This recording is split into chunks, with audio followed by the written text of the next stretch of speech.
the 25th of May 2024 will be the Scottish Cup final between Celtic and Rangers. A big day in the history of Celtic, as we all know here at the Celtic Exchange. Funnily enough, a big day in Lisbon back in 1967. That's where our host Tino is alongside James. They've decided to take in the Estadio Nacional as the apparently it's about to be renovated. So the guys are holidaying it up. Lucky them. So you've got me tonight as host. I'm joined tonight by Miff and by Joe. Lads, have you ever made the pilgrimage over to the Estadio Nacional? I haven't. I have heard that news about the sort of refurbishments. I'm desperate to go over, but I think it's 2025. I was talking about summer 2025. So. Tino was thinking it was this summer, but he might be wrong. I only look at Skyscanner. I think. Go as well. Get yourself over there. Nice one. What about yourself, Miff? No, never made it over. I do fancy it. I have been to Portugal, just never been to Lisbon. So it's on the list. Is that done then? Well, when we go now, that'll be the end of season trip there. Sounds like a plan. We'll let Tino know when he comes back that we've used the Celtic Exchange credit card to book the flights. Obviously, it also just ties in nicely, guys. Today marks the anniversary for Billy McNeil. Obviously, we lost him a few years ago. An absolute hero for Glasgow Celtic. Miff, I'll come to yourself first. What did you make of the big man, and obviously what he meant to Celtic, what he meant to probably our fathers, our families have all seen what happened in Lisbon. But what's your views on Billy McNeil? Yeah, well, I mean, Billy McNeil was the manager of the centenary year team, which would have been the first team that I really kind of fell in love with, albeit I do recall that the teams of Davy Hay in 85 and 86. But Billy McNeil, so he went to Our Ladies High, same as myself. So he's always been kind of a bit of a hero, considering the achievements that he managed to muster in his career. More recently, they've erected the statue of him in Bells Hill as well. So being a Lanarkshire boy myself, the achievements and the feats of Billy McNeil are never too far away. But more importantly, being a Celtic fan, he is the absolute focal point of everything great that we've achieved, and not only was that success seen as a player and the ultimate success in winning the European Cup, but also what he achieved for the club as a manager in two different spells as well. So I think moreover seen as an absolute gentleman in the game by both sides of the kind of Glasgow divide. So I would say for me personally, the memories of Billy McNeil are very much one of success, but moreover just what an absolute class act and excellent representative of Celtic as a club. Yeah, I always find the story really interesting of Lisbon, where it's the standard you see every year when a team wins the European Cup is that they're gathered together, they lift it together. But for him having to come out because of how crazy our fans were, absolutely brilliant scenes, I could only imagine.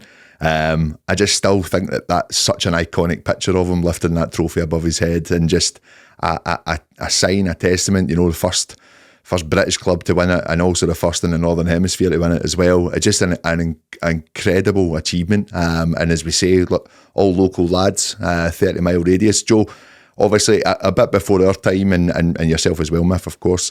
But what's your views on Billy McNeil yourself? Just when you say about that picture, I mean, I drive past that picture every day. I'm at Caesar's pub in View Park, as a stone's throw from my house. So I'm for Bells Hill.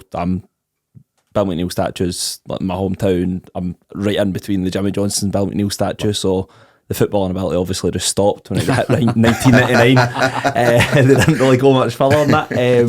But yeah, just really similar to Miff. I mean, he is the ultimate example of any Celtic player in terms of the way it can. I mean, again, having not lived in that time when he played, but it was the ultimate example as a professional, as a footballer, as a manager, captain. Just it was Mr. Celtic. And someone that forever will be an example to any Celtic player. And there's not much more to be said.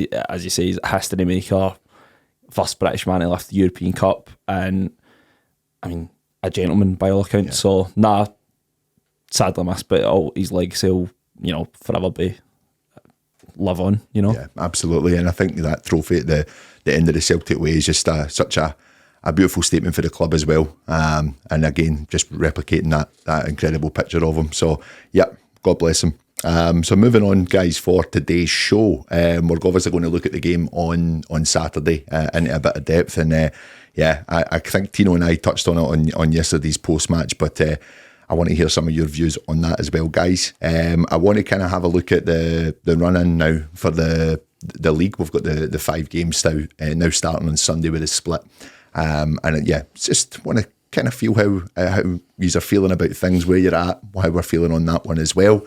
We'll look at the Mystery Celt as well today, guys. And then it was a big night for Joe Hart at Celtic Park last night. Joe, you were in attendance for us, so we'll look into that a little bit as well. I'm pretty sure we're going to look into him in this first section too. So, guys, Saturday, it was a bit of a roller coaster. Were you both at the game, guys? I was there with the boys. And what I can say is we didn't go in the bus, we went in, my good lady dropped us in, and my shout out to Mrs. Smith. Yes, Mrs. Smith, getting our wee weekly mention, and we my oldest boys' team were playing in Hampden, 2-2 draw, penalty shootout, and they get beat 4-3 penalties. So my nerves were already shattered before I even get into the game. I'm thinking to myself, 2-1, we're all right here, see the game out, lads, fine. 2-2, and even at 3-2, right, thank God for that, that's it. 3-3, another penalty shootout. I honestly, by the time I got home Saturday night, I had big plans to have a few beers. I ate a pizza, back in a coat, was in my bed for 10. I was absolutely done. I was honestly emotionally spent. It was through the absolute ringer. So you've went through 2 penalty shootouts in the same day, yes, the same day. So I was done. I was absolutely done. One was enough for me. I ended up sitting for them. I don't know how we ended up in that situation on Saturday. And as Tino and I mentioned yesterday, credit to Aberdeen. I think they gave absolutely everything against us. But yes, just some things that raised some concerns. What about yourself, Joe? Were you there on Saturday? I wasn't. There's one broken tail in View Park. After that game, it was an absolute roller coaster. Without going into too much detail, just decisions in general from Celtic were just bonkers, absolutely bonkers. But yeah, it wasn't. It was, for the neutral, it was absolutely brilliant. I've had guys in my work who are English are all saying, "Oh, great game for Scottish football," and a really great spectacle. I couldn't care less. I would much rather a 1-0, 2 or 3 shots in target, just get the job done, than what I watched on Saturday. But we're through, and that's the main thing. Absolutely, and yeah, as I said at the beginning, it's bringing up against this game against Rangers now in the cup final, and I know that the focus is probably going to be on the league. Of course it is, but I wouldn't be surprised that some work has started on that game already, in terms of what we're going to be up against. Even just the layout of that final, the semi-final there, I thought that there was definite areas we really need to improve on, especially when it comes to a cup game. I definitely see the differences between cup games and the league. For me on Saturday, it's a real concern that we don't seem to know how to close out a game of, well, I know every game's important, but for such a game of that nature, I just felt that we just looked a little bit too relaxed at points. What would you say on that, Miff, yourself? Well, I mean, if you look at over the course of the season, Kilmarnock, Motherwell, Rangers, and now Aberdeen, there's a theme building there.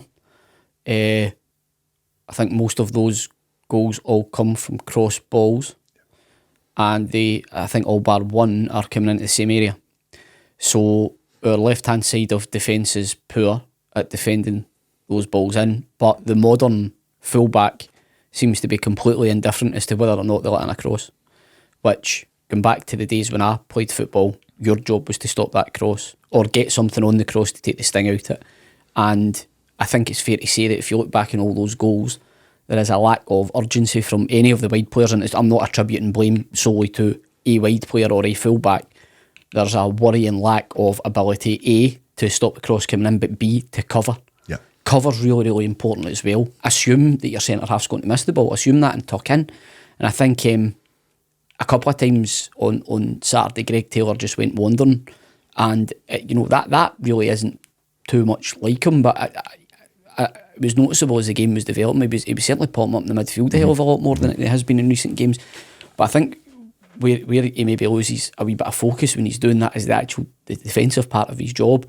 Now, I think we'll probably come on to Liam Scales in a wee bit more detail. My own thoughts and Scales is, I look at Liam Scales a bit like a credit card. We've maxed him out. We've just absolutely maxed him out. Spot on. You know, he has a limit of ability, which would probably result in a combination of 25 appearances as a mixture of required starts and appearances for the bench. He has played way more than that from the start, primarily. So I think we've just asked so much of him that he's got to a bit of a glass ceiling now. And again, a lot of frustration with him at the game, myself included at times, but it's a double-edged sword because you could feel the fans putting pressure on him every time he had the ball, as if it was like a collective intake of breath. And I get that, but it's human nature, it's a natural reaction. But you could actually feel that was making him more tense to the point where, he was getting the ball and it was like almost just sending him haywire as to his decision. It was affecting his decision-making process for me. And as a result, there was one in the first half where he got a brilliant cross-field switch to Hugo. It's Hugo in at the back post, and Hugo got a sharp shot away. Roos made a good save.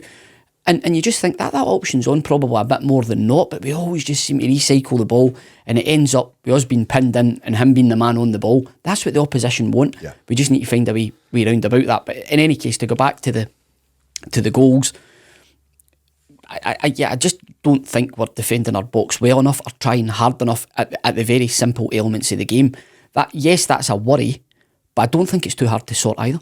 I'm with you on that, and that was one of the points I made yesterday. Listen, it's fairly evident that Scales has been beaten twice at the back post, and I think that we are all very quick to jump on that. I think that he's not blameless, but I also think others are included in it as well. Alistair Johnston, for me, get out to your man. Get out to your man. And as I said to Tino yesterday, I know it's a warmer day. I know that, it's coming to the end of the game, and then it's coming to the end of the second half of extra time. I get that they'll be jaded. They're not going to get out there straight away, but at least attempt to close it down. Standing with your arms behind your back to prevent a handball is not good enough. That is not good enough. Get out to your player quicker than that. And also, I think we've spoke about it, but the ball, the attempted through ball from Louis Palma, just losing possession in the middle of the park. Mind-boggling for me. Mind-boggling. He knew it as well. Oh, he knew it. Because he had just, in fairness to Palma, the corner before that, it's Palma's header at the front post. It's a brilliant defensive header that he's produced at the front post. Honestly, for a winger to go into that space and get the ball away the way he did was phenomenal. He's then backed it up, which it's just brainless. Absolutely brainless. And if there's one thing I would attribute to Palma, it's that he looks like he understands the game. He's quite a clever, intelligent player. Technically, from a dead ball, I also think as well that if there's one thing that he probably would be able to be good at is actually his technical ability. It's not like going into a tackle. It's not his defensive side. Overhit rather than underhit. Send it into the corner. Do you think it's nerves? I think it's a lack of match practice, to be perfectly frank with you, Paddy. Palma's not played a huge amount, and probably over the last 2 months he's felt less of a part of the squad, and all these things have an impact. He probably feels really under pressure to perform when he does go on. Nerves impact decision making. And also, we've all been there when you've snatched at something when you're under a bit of pressure, and he just picked the wrong option. The bottom line is he picked the wrong option. I think it's endemic of a wee bit of panic that's setting in amongst the team when it's getting to the latter stages of the game, when you need a clear head, a clear decision. And to be honest, it's well within Palma's capabilities of what we've seen so far that he can play that pass. There's no doubt about it whatsoever. However, he's just not executed right. But you still need to defend, and whilst it's sloppy from Palma, the ball's still 50 yards for your goal. So I just think we just need to really, really tighten up on the basics. But the point I always go back to with these things is two things about semi-finals. Nobody cares. You get through, nobody cares. You get to the final, that's all that matters. The second thing is Aberdeen had the handbrake off. That was their season. They were going for it for the last 5 minutes of each set of 90 minutes to 120 minutes. They had to go for it. They were flooding the box. They were getting balls into the box. That's what you do when you need a goal. So we just fell foul of that. And I think in many ways, it's to Aberdeen's credit. They kind of played possum with us a wee bit, because I think at 2-1 during the 90 minutes, we had several chances to finish the game. If it had finished 4 or 5-1, I don't think anybody would have complained. Right. But they've been on the ropes. They've kind of hung in there, and then they've taken their chance when it's came. Yeah. Joe, what about yourself on that one? Like, I think you're mentioning some good things there, Miff, especially about our fullbacks. For me, I thought Greg Taylor got sucked into a midfield battle on Saturday because he had to. I think that was direction. I think Aberdeen seemed to kind of flood us a little bit and put us under a bit of pressure, and you could see that their fullbacks were moving into the middle a bit more as well. So I think to try and balance that out, we've seen Taylor come in there quite a lot, like you said, but it did leave us exposed at the back. I thought in behind we were quite vulnerable, especially in the later moments of the second half and the second half of extra time. What's your own views on that, Joe? What's your views on Alistair Johnson, Greg Taylor there? I mean, what concerns me about that when Taylor gets sucked into midfield is that they bring on 2 guys up front who are designed to... They're target men. Miovski and Sotokler were target men. You could tell... I mean, it's easy saying this in hindsight, but I mean, you get 2 tricky wingers, 2 big guys in the box. I mean, 3 guesses what's going to happen. They're just going to launch it. Going to launch it in the box, test their centre-halves. But it's just really poor marking. And now, on to the point you're saying about Palma, Miff. I mean, it's decision making in general. 2-1, Scales and Carter Vickers jump for the same ball. Yes. For the same ball. That is bread and butter. Mental. When you're 5, you get told put a name in that header. Don't both of you go for the one ball. Put a name on it, and they both go for the one ball. Now, again, what do you put that down to? Do you put it down to tiredness, where decision making comes in? Is it nerves? If it's nerves, it really concerns me, because as much as it's a one-off game, it's a semi-final. Aberdeen are throwing the kitchen sink at it. Of course, it's a one-off game. They've got absolutely nothing else in their season to play for other than the very slim chance of, that they might go down. The problem I see now for the next 5 games is that I'm going to use a very old shoot me down cliche here, but it's 5 cup finals that we need to get through regardless at all costs. They're not going to be pretty 3 or 4-0 victories, or you wouldn't think that, because it's a really tight run in. It's games that we need to win at all costs and find ways how to win ugly. I don't expect us to win prettily at Rugby Park at all. I expect it to be a real slog. Likewise, against them at Parkhead, against Harts, it's going to be 5 really difficult games, and we can't afford to be slack in key moments like that. Now, again, when you say about Palma, I mean, is that match fitness? Is it nerves? Is it just general decision making? I don't know, but it's something that concerns me, and it's something that we need to address really quickly, or else, it could be, it's the difference between 3 and 1 point. It's the difference between a point and no points.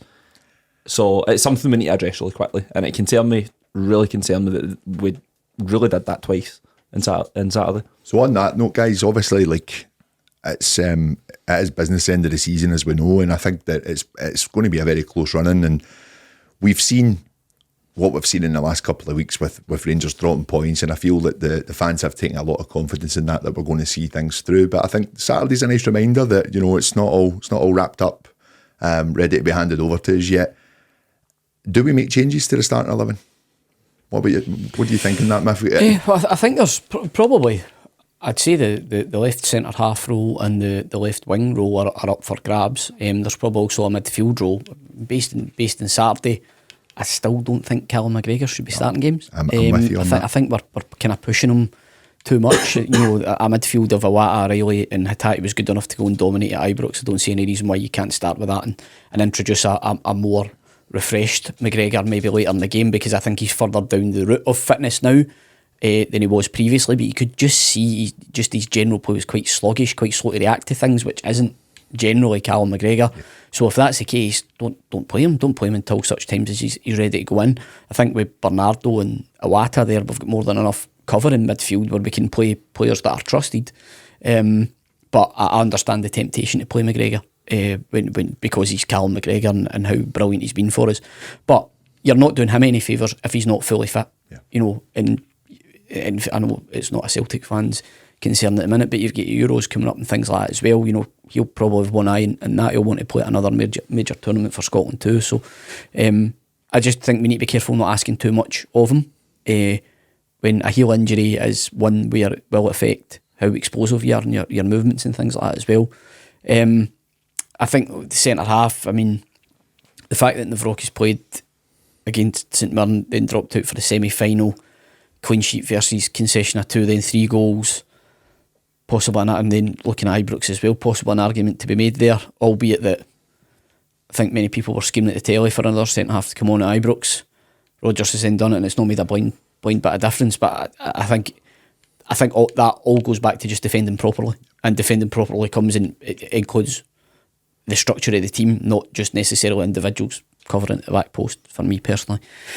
Then there's left wing. I think with Yang, he's very erratic. You can clearly see there's ability there. I would be more adverse to concentrating Yang for maybe next season, and I'd get back to someone like James Forrest. I think he's a safe pair of hands, and I think what he's shown is that he's a man for the big occasion as well. You know, he loves a goal at Hampden. He loves a goal at Hampden against Aberdeen as well. They must be sick of him. But you know, on those occasions, you know that he can step up and he can give you a performance. And even if nothing else, you know that he can be relied upon with the ball. You know, Rodgers' style is such that he guards possession over everything else. I think if you're looking at the skills of the wingers who are currently available in the squad, James Forrest suits the system of play the best. Yeah, I think I would agree with you on that. It's kind of, you know, just he's taking it the extra step that a lot of our wingers at the moment just don't seem to have that confidence in order to do so. Guys, I'm going to kind of stay on this at the moment. We'll take a short break just now because I just think it ties in nicely just as to look into the 5 games after the split. So yeah, when we'll come back, we'll look at the post-split fixtures and obviously we'll kind of look at some of the decisions to be made in our starting 11 as well. Hopefully no more injuries. Hopefully Cal McGregor gets back up to fitness as well. But yeah, we'll tie in with that. We'll just have a short break just now. So welcome back there, guys. Yeah, as we were discussing, we're looking at obviously the running that Celtic have got, as you mentioned, Joe, 5 cup finals. I think we've been counting down since 10, 9, 8. But we're in a very strong position as a football team, and I think that we look at obviously the performance on Saturday, as I mentioned in the first part there. It's kind of thinking, is this a bit of a wake up call for me? And I'm going to agree with you here on probably the first time only this season, Myth. I think it's a bit of a wake up call for a manager. I do. I think we're speaking about the selection headache that he's probably had now that he's got more players back. But is there loyalty or is there common sense? Because for me, the Liam Scales episode is loyalty at this point. And I think that for me, Mike Nawrocki, when he played against St Mirren a week ago on Saturday, never put a foot wrong. I would be making the change there. I think it's become something that one thing you know about Rodgers is he can be quite stubborn.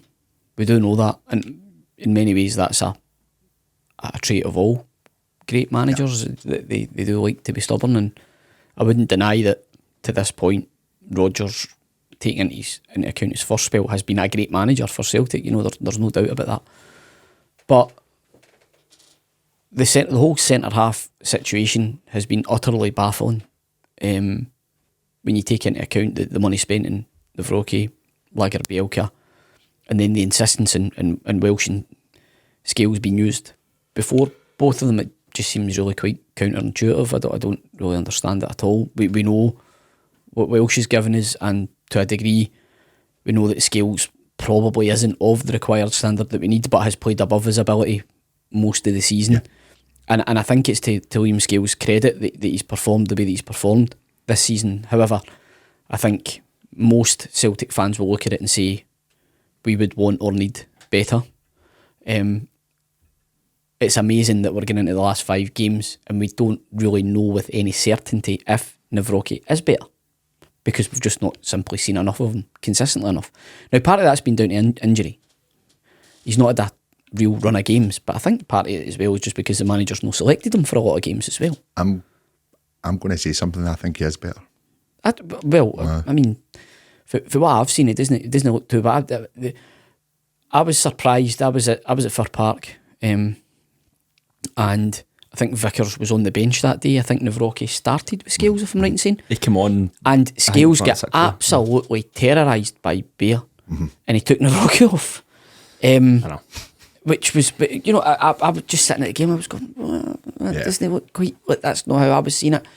So I don't know. You know, it goes back to maybe earlier in the season. Rodgers had some quite stinging words for Nawrocki and Lagerbielke, basically saying they're not up to it, or they're not up to it in training on a regular basis. You know, is that what the manager's seeing? Who are we to say no? But if that's the case, then something fundamentally wrong with the scouting if we're going in and buying, you know, what are substandard players. Fast forward to the end of the season, and he's involved in squads, and he's been picking up more starts recently. Certainly had a lot more minutes on the pitch than what he's had. Does that mean that the training performances have up to a level where Rodgers is now starting to trust him? He's also been fit though, that's the difference as well. Yeah. I think Nawrocki's got a lot of injury issues that I think Lagerbielke's a slightly different argument, because, I mean, the argument's been used in Lagerbielke's favour when it came to January, February. It was, I won the Swedish League's Defender of the Year, and now you then question the standards of the Swedish League, but also you then maybe draw back to, you know, Rodgers and John Kennedy and guys like us are watching the guy every day. If he's not up to it, he's not up to it. I've just assumed it's an attitude thing with Lagerbielke. That's where I've kind of landed on it. But, you know, after he scored against Feyenoord, I think McGregor done the post-match with him and said it was to his credit as to how he'd been coming in and training and things like that. So, again, for me, there's just mixed messages coming about the whole centre-half situation. So I think the point that I'm trying to get to is, I think it's understandable that Rodgers defaults back to Scales, because Scales has done well for him. And I think that's what this is. It is loyalty. Yes, it's loyalty, but there is a base to the loyalty. However, what I think fans are now seeing is, because teams realise that Scales, and even in possession, is a bit of a weak link, they're leaving him on the ball, and it then really highlights to us as fans just where Scales' limitations lie. And as well as some defending that could be described as erratic decision making, all those types of things. On the balance, a Celtic centre half has to be just a bit better at those things than what Liam Scales is. And I feel really harsh saying that, because I think Scales has performed tremendously at times this season, but I would say that he's more suited to, you know, maybe even maybe like playing in Europe when we're not on the ball a lot, rather than in underdog, essentially. A wee bit, rather than in the SPL, when you've maybe got a wee bit more time and you're expected to almost be, if not a creator, then somebody that can play incisive passes into the midfield. Yeah, I think he's a back to the ball defender, absolutely. For me, you think about some of the European games we've played over the years, especially even under Brendan Rodgers, when it was attacking free-flowing football that was kind of the norm in the league, and he said he wasn't going to change it much. One of the things that a lot of European teams done was allow our defence to have the ball. When you have Aberdeen, when you have Harts, when you have Dundee, all thinking the same, because there's one guy that's going to be on the ball that's not getting out quick enough, surely that's alarm bells ringing. And that's the bit for me where I think that it's either A, loyalty, or B, it's a bit of ego. Again, from Brendan Rodgers, and I know that he has. Surely not for Brendan. Surely not for Brendan. I know, but what I'm worried about is that these small decisions cost us, and I'm with you on this. I'm not taking anything away from Liam Scales. I think being included in the shortlist for like team player of the year and things like that is a great testament to him. But I just don't think he's at the level required. Decisions to be made. I think it's a tough one, and I think it's, have we left it too late to make it? That's my worry about it. But time will tell. Guys, we faced Dundee on Sunday. I think it's going to be a very difficult game. As I say, a lot of the fans after the last couple of weeks have probably thought, right, the league's a shoe in for us. Let's just get the head down and go and get the results. But I actually thought Dundee played really, really well against Rangers on Wednesday last week, and they've done really well this full season. A massive credit to Tony Docherty, showing his managerial skills away from Derek McInnes. They're now in a fight for Europe. So that the result on Saturday meant that whoever finishes fifth in the league are now pushing for European football. I think it's between them and St Mirren. And what we see this weekend is that St Mirren are facing Rangers in the early kick-off and ourselves in the later kick-off. So if Rangers go and get the result against St Mirren, and obviously we hope they don't, the pressure is on. The pressure is on for us straight away. Joe, I'll come at you on that. What do you think this team needs at the moment? What do you think in the terms of whether Callum McGregor is going to start? I still think he's pivotal in the changing room. What do you think they need to think about going into these games? I mean, it's a tricky one because at this time of the season, bar injuries, you would like to think we'd have a settled team, and we don't. I think there are key areas, as Miff mentioned, that are yet to be really decided as to what our strongest team really looks like. A few positives on that front. James Forrest came in. I thought James Forrest was exceptional Saturday. I thought he was absolutely out his skin on Saturday. Thanks, Joe. It really was. It really was. It was just before he scores. I mean, he makes a great chance, similar to the one that he had, similar to the goal that he scored. He just looked like a real threat. 60 minutes done, out of the way, done his job. He's obviously made a case for starting or having a lot more involvement in the next 5 games. However, then you look at the negative side, as you say, with the Scales, the centre-half situation. Arguably Greg Taylor was a area for concern. How do you address that? And then, of course, Callum McGregor, as you say, that you question marks over his fitness. You'd like to think 60 minutes at Hampden's going to do him the world of good fitness-wise and match sharpness-wise. I can see his minutes only increasing, if I'm being honest. I don't really see him sort of going back the way. Because if it was ruled out, it would be ruled out straight away. I still believe that, regardless of who you are. If you're not fit enough to run about in any capacity, you'd be ruled out straight away, the same way Maida has. So, over the next few games, I think, this game on Sunday, I think definitely, I don't think AMD will get full marks in the team that will get put out. I think there'll definitely a few question marks in certain areas, but Dundee will be a hard game. As you say, they played really well against Rangers. I think that Luke McCowan looks a decent, tidy player. Really controlled the game, and the game Wednesday didn't really sort of crumble under the pressure, dictated the pace. I thought it was really, really good. So it won't be an easy game. They've got something to play for. They'll probably see out of the 2 games against, whether it's ourselves or Rangers at Dundee, probably favour themselves. That's probably maybe their best chance to get points because they've got Rangers at Ibrox. Likewise with St Mirren against Rangers, that they're playing us at Celtic Park in the last game of the season.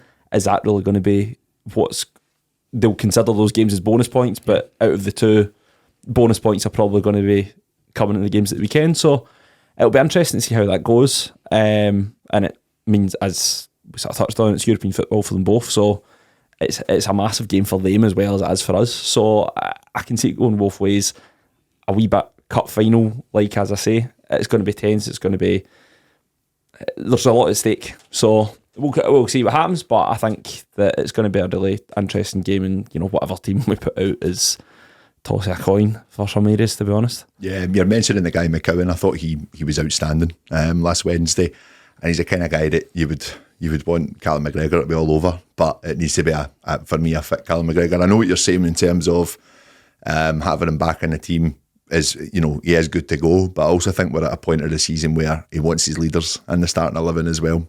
I think it's exciting, I really do, and I think a lot of Celtic fans, like I say, it was a horrible feeling on Saturday, just thinking, have we threw this away? Have we lost the chance? But I think a lot of supporters maybe have woke up to this isn't done yet in the league. We really need to get the head screwed on. I think another huge factor, especially after the nature of the game, is the fact that we don't play until Sunday as well. There's a bit of time for recuperation amongst the players. They have been, they've been hard at it this season when you take into account the Champions League as well, and we have actually relied on a fairly small number of players this season rather than reaching out to guys like, say, Odin Thiago Holm, as well, have just kind of dropped out completely. They're not really getting any minutes at all. So I think the week's rest will be very, very welcome, or 8 days rest will be very, very welcome. But you have to really credit Dundee and Tommy Dock and the job that they've done, Tony Dock, should I say, and the job that they've done after all the noise about the pitch and things like that as well. It would have been easy for them just to have been a sideshow when Rangers went up there, but they weren't. They dug in and they showed that they're going to be resolute and they're going to be hard to break down. I think if there's one thing that's been levelled at Celtic this season is that they haven't really seemed like they've been able to break teams down the way that Rangers had been doing previously, and up until this kind of recent patchy run that they've been on. But I think that defaults back to Celtic and Rodgers' playing style and being so. It is very, very repetitive, but if you do it well and you do it quickly, it yields results. And if your players are good enough to do it. Exactly, and that's what we have seen. And I think there was illustrations of that on Saturday. When we went a goal down, we really took control of the game. It wasn't like we were a goal down and we were all over the shop. We conceded an early goal, but then we quickly wrestled control of the game in terms of possession. And I think I would expect or hope that Sunday would be more of the same. Alistair Johnson referenced it in the post-match against St Mirren. He said the way that we play against teams really wears them down. So I think there's an element of that almost expectation of a war of attrition. If you get an early goal, great, because it's great for the confidence and you can zip the ball about with that wee bit of extra verve as you often do.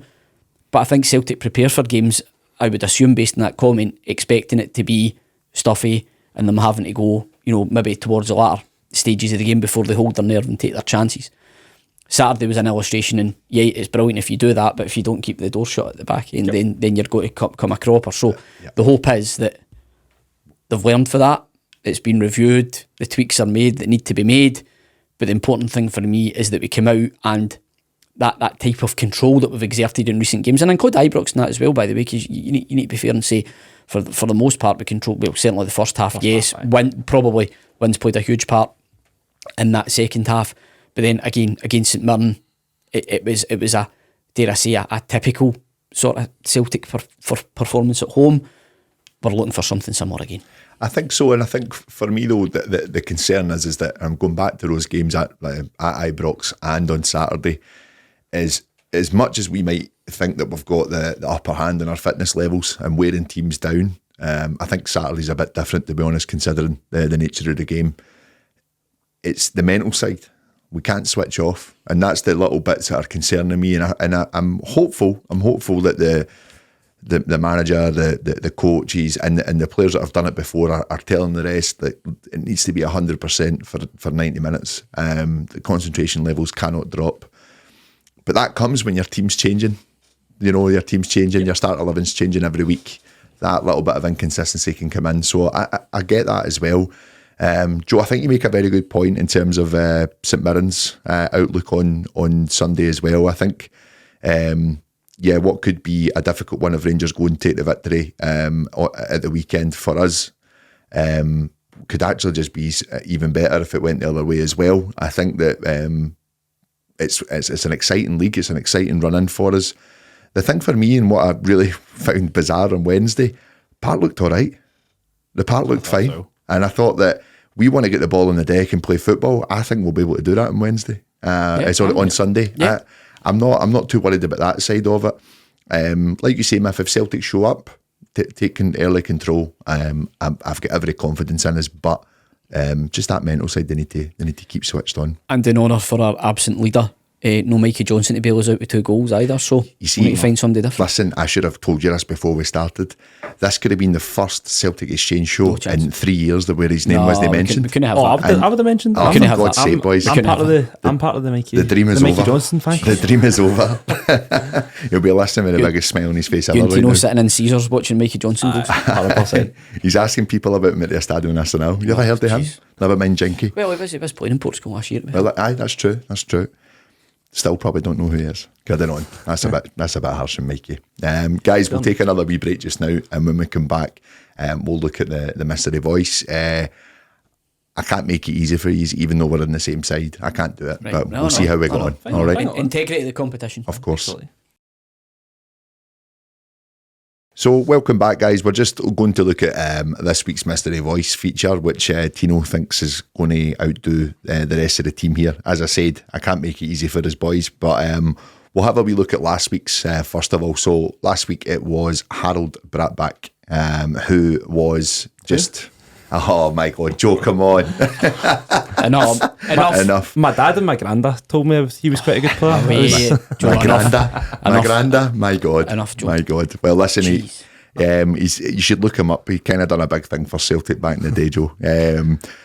I'm not coming to you for memories on Harold not Brackback. No. What I will say is this. I mean, what I will say is, as often happens with these competitions, as soon as I enjoy a bit of success, it starts to get more obscure. Now, Brackback's, you're lucky if he even done an interview when he was in Scotland. That's exactly what I was thinking. Right? And then that's when he's produced. I mean, come on. He's chucked a wee Paradise Windfall in there. Oh, murder, man. He's clutching. He's Murder. clutching. It's just typical Tino. Aye.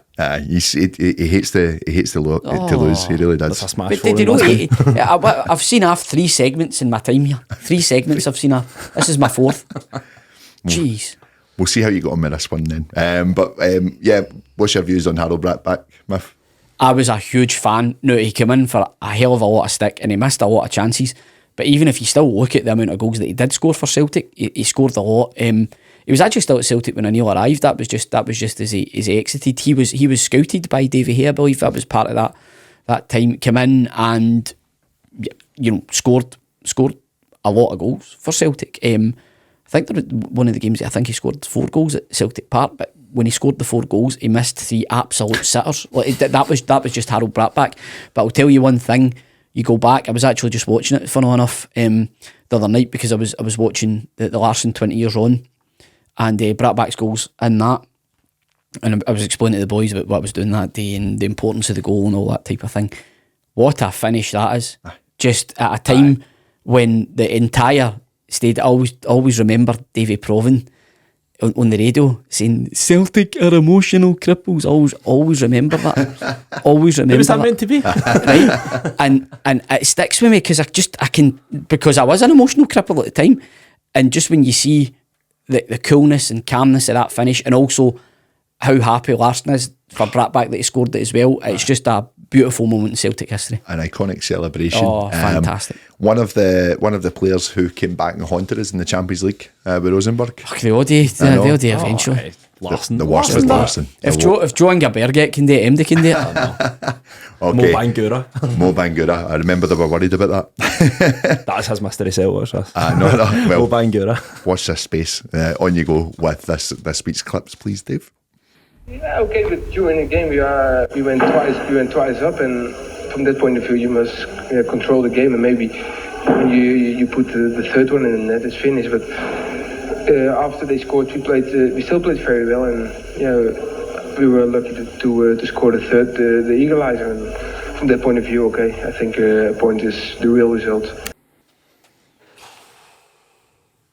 Well, you're thinking, Miff, I can see it. How many guesses am I allowed? Well, Tino's not here, as many as you want. Reggie Bunker? No. Because see, if that answer was right, I would have wrapped up that full competition if that had been the case. That's it. New game. Parked. Done. Game over. It's every time when we do this, it all throws. It's trying to work out region wise. He's Dutch. I don't know. I think Scandi. I think it's Scandi. I'm saying Dutch. Listen, guys, we'll give you it one more time. Yeah, okay, but during the game we went twice up, and from that point of view you must control the game, and maybe when you put the third one in the net, it's finished. But after they scored, we still played very well, and we were lucky to score the third, the equalizer. And from that point of view, okay, I think a point is the real result. One last guess. Go for it. Andy Tom. Wrong. I've got one guess. Go for it. Jan. Vinegar of Esselink? Wrong. Do you want a clue? Yes. Let me think of one. He played for Celtic. He once played for Celtic. He wore the hoops. How many international caps? He won the UEFA Cup not long after playing with us. I knew he was Dutch. Aye. Okay. That's why I guessed Andy Tom and he's German. Nice one. I'm glad I stumped you a little bit, to be fair, but you were close. Aye. I was in the right ballpark. Well done enough. Well done, Miff. Moral victory, as some would say. Yeah. So a big well done to Miff on that one there. The game is over. Always. Aye. Tino, that's it. We're never doing this one again. As always, guys, we'll reveal the answer in next week's show. But yeah, we'll post it on the socials if you want to have a little guess on there. Tino can reply. Okay.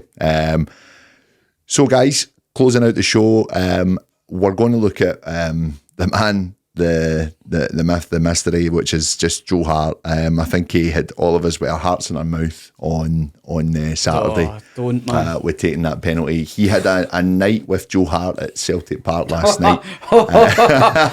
I know. Joe went along for the Celtic exchange just for the presser beforehand. Joe, what was the big man saying to it after Saturday? See, to be fair, I mean, I've done quite a few of these in terms of like, interviewing players and whatever, and as a whole, they're usually all right. And Joe Hart was brand new, to be fair, like really nice. Like, given the guys, I mean, he's not the most decorated goalkeeper that's ever played football, but he's won a lot. He's been part of massive, moments in football. I mean, he was there when it was the Aguero goal. He was at Man City. He's played in the Champions League. He just sounded really, really glad that he'd signed for Celtic. And I think that's something that majority of players who come here sort of get that experience, and they're never really a case of you hear sort of later on that there's any regrets about signing for Celtic. It's always a tone of surprise. I thought he was in really good form. It was weird because nobody really asked about the game, because I think people were still in a bit of shock. I was just a bit like, I felt like just asking him up, right, like, what the hell are you doing? But yeah, it was in good form. I never made the evening with. I think there would have been a bit more into that in terms of the sort of, whatever's went on Saturday. But I couldn't help but laugh when he went up and took it on Saturday as well. Though there was a bit, it was like one of those ones. It was like a nervous laugh, like, what are you doing? But yeah, it was in good form, to be fair to him, and it was talking about his career and whatever, and very down to earth. So fair play to the big man. He was in good form. So Joe continued the rest of the evening with some selected Celtic fans, and it was actually a nice evening organised. They had Callum McGregor and Brendan Rodgers there, your favourite myth, just to kind of reflect on his career. And I think he had some nice video messages too, one of which was including Alex McLeish. So Big Eck also recognising the big man. Well, a bit surprising, but hey ho, not bitter or anything. What do you make of him as a goalkeeper and as a person for Celtic? I think he's been massive for us. But what's your own views on him, Miff? Well, certainly if he announced he's retiring, he's been absolutely fantastic. So I think it's obviously given him additional motivation just to enjoy I think he enjoys those pressurised situations that kind of title runnings bring.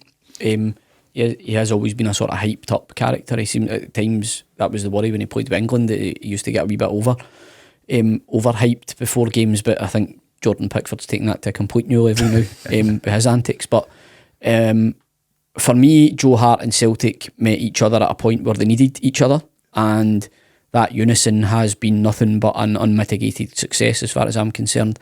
Yes, you can moan about individual moments contained within that, but I think more importantly, we inherited a keeper that had the aura that was required for the squad of players and for a manager or two managers in their infancy, where they needed strong characters in the dressing room. I think Hart understood that McGregor was the dressing room leader and sought to support him in any way that he could. I think that's very apparent. Angie's style of play required a lot of buy-in from the players, so I think you need experienced professionals in there to encourage guys like Taylor, Ralston, who've never played this way before, that this is right, let's all buy in, let's all go for it. There's been a lot of players kind of come and go. There's been a fairly reasonable turnover of the squad in there, so having guys like Hart, and also Callum McGregor there consistently to help the new players, and James Forrest, I believe, would be included in that as well, to bed in when they come in, is hugely, hugely important. I think he's also an excellent representative of Celtic. I think the way that he comes across, he can't be more complimentary about the club. I think for me that the signing's just been an excellent signing, and I think it will be a case that we will miss him when he's gone. He maybe had another season in him. I thought towards the end of last season, even beginning of this season, there were signs that he was maybe on the wane and it would be the time to replace him. But the way that he subsequently played, and you can say that it's maybe because he knows he's got to finish up, so he's actually performing at a level higher than maybe what it should be. Will we go on some to get just equal as reliable a replacement? When you think of some of the saves he's made in the past, certainly the save that he made just before half time at Ibrox was an outstanding block, and he done one similar again on Saturday. Just I'm delighted for him, the fact that, touchwood, to this point, that he's getting out in a high. As for the penalty stuff, don't necessarily have that much of an issue with him hitting it. I think it says maybe more about the other players in the squad that didn't want to hit it rather than Joe Hart. But listen, he's done it before. Keepers now hit penalties fairly regularly. It's just, if they don't score, it looks absolutely horrendous. But if you're a keeper that misses a penalty, what better way to redeem yourself than by saving one? So, and that's what he's done, and he's got us out of jail. So, end of the day, not an ideal situation that the keeper's been put into that situation, but by the same token, overall, Joe Hart for me has been a massive success. Yeah. And what about yourself, Joe? What's your views on Joe? Yeah, similar to Miff. I mean, it came at a critical time at both sides. I think you touch on the effect he's had in Callum McGregor. I mean, you need to remember when Joe Hart came in, it was the first time Callum McGregor had been a captain. He'd been a leader in that dressing room, sort of unofficially a leader in that dressing room with Scott Brown being in charge. But I think Joe Hart came at a critical time for Callum McGregor as well. And the full rebuild stuff, you can tell it was very essential. Now you look at sort of videos going back about, it shows you like the footage in the dressing room, the cup finals, cup semi-finals, where it shows you Callum McGregor getting everyone going. Joe Hart is very closely behind them. Speaks really well. I think just to touch on last night as well, when it was doing the press conference, I think again it ties into Celtic very well. Very family orientated. It comes across. I mean, one of the things he'd mentioned was talking about his playing career and how important it was that during the spell when he wasn't playing a lot of football with Burnley and I think it was at Torino and Spurs and wherever else he'd been after Man City, that one thing that was really important to him was that his son was at an age that he was old enough to see him play football. And I think his son's now like 6 or 7, and guys would usually come up to him in the street, and his son would be a bit confused because he's just he's a goalkeeper that doesn't play a lot of football. He'd be sitting on the bench every week. I think that was a massive thing when coming to Celtic, is that he got that opportunity to play again. And when you hear stories like that, it shows you that there's just a bit more to the guy than just, a guy who sticks a pair of gloves on. It just seems like a type of player that Celtic sort of uses as some sort of a role model and ambassador for the club. So no, that aside, from a footballing perspective, he has been really good for us. And he has these moments in criticism which you're going to get in any position at Celtic. I mean, Kyogo's getting it this season where he was untouchable last season. It's going to happen. Yeah. But he has been a revelation for Celtic, and it's going to be very difficult to replace him. Yeah, I would agree with that. I've been one of the ones that have said, I think we should replace him. I think that he definitely is at the end of his career, and he has cost us in certain games, in my opinion. But what can you do after 2 windows? There's been no sign or no sniff of a replacement, and I just think that it's a testament to the guy for him to turn around and just put an end to all the rumours and say this is the plan for the end of the season. Yeah. All the attention then goes on the football, and I just thought that he's handled everything extremely well. I said yesterday in the post-match, a goalkeeper shouldn't be in the 5. I don't care if they're Ederson, I don't care if they're Joe Hart. A goalkeeper shouldn't be in the 5 penalty takers. They're not playing outfield. They're not using the ball as much with their feet than the rest of the players. I know it's changed a little bit in the modern game, but as you rightly say as well, Miff, to then go and make the save and see us through. And actually, I really, really appreciated his reaction afterwards as well to the fans, almost apologetic in terms of, yep, okay, I missed that, but I've been able to make it up. Seen a few calling him arrogant for taking it. No, I'm with you on that as well, Miff, in the sense of that, if someone else wanted to take the penalty, then an outfield player would have got the nod before him, in my opinion. The smile and the winking was a bit weird though. I did think that. See when he missed it, he winked at the camera. I'm like, see if you don't save this next penalty. This is a we'll see you in May sort of scenario. No. It was showed you sort of winking when he missed. I'm like, he's gonna just look embarrassed. Doing his best Zoolander impression. Aye, I never seen that, Joe. But no, listen, I think he's a cocky character, and I think that this is why he's always played at such a high level as well, because the ability's not always there with Joe Hart. The shot stop him is, but there's definitely areas of his game that if he was better at, I still think he would be playing at the very top. But yeah, he is with Celtic. So I wish him all the best. I seen him getting interviewed after the game on Saturday with the BBC, and they were talking about it coming into the run-in of his career, and he was just like, I'd rather not talk about that just now because I'm pretty emotional at the moment. And he's wearing every single moment in this jersey, and he's switched on. I do think he has switched on, and I do think he'll be pivotal for us for the rest of the season. But yeah, been a great signing, been a great partnership, and obviously, as we all know, we just wish him all the best going forward in his football career, whether it's coaching or whether it's the family life, Joe. We'll see what happens. Guys, that's just about us for tonight's show. Joe, I'll come to yourself first. What's your feeling at the moment with Celtic? What's your thinking for the weeks ahead? A mix of nerves, a mix of, dare I say it, slight optimism after we won on Saturday. It's as much as there's a lot of negatives floating about from mainly myself. I do think that there is room to be optimistic, and we're back to league business now. Well, we do. I'll go back to it again. It's 5 cup finals the rest of the season. Well, 6 because we've actually got a cup final at the end. But these league games are 5 games that we need to win. And I know mathematically we can do it with less than that, but as a way of assurance and a way of building some sort of momentum or maintaining some momentum from now until the end of the season, I see it's 5 games that we need to win. So I'm optimistic. I hope there's going to be a few James Forrest masterclasses coming up, a few Brendan Rodgers masterclasses coming up for the next few games. So yeah, I'm optimistic. I'm nervous, but it's a good old fashioned title race. So bring it on, anything can happen, and bring it on. Love it. Nice one. What about yourself, Miff? Just win. Simple as that. Just win. To echo Joe's thoughts, I think we just need to go out and look to win every game until it's mathematically impossible to be caught. Whilst it's nervy, this is why you're a football fan, for these exact sort of moments, these exact situations. Starting Sunday, it would just be good to see Celtic come out. I think a few weeks ago, even at maybe the Livingston game, I'd say that game would show us what we've got. I think it's fair to say since then we've saw the team respond and say, well, here's a team that wants to win this league, that wants to be consistent and go and take games with the scruff of the neck and win them. Some of the performances have been, a wee bit up and down, but certainly a hell of a lot better than what we were getting prior to that. No coincidence that that's happened to a bit more of a settled team.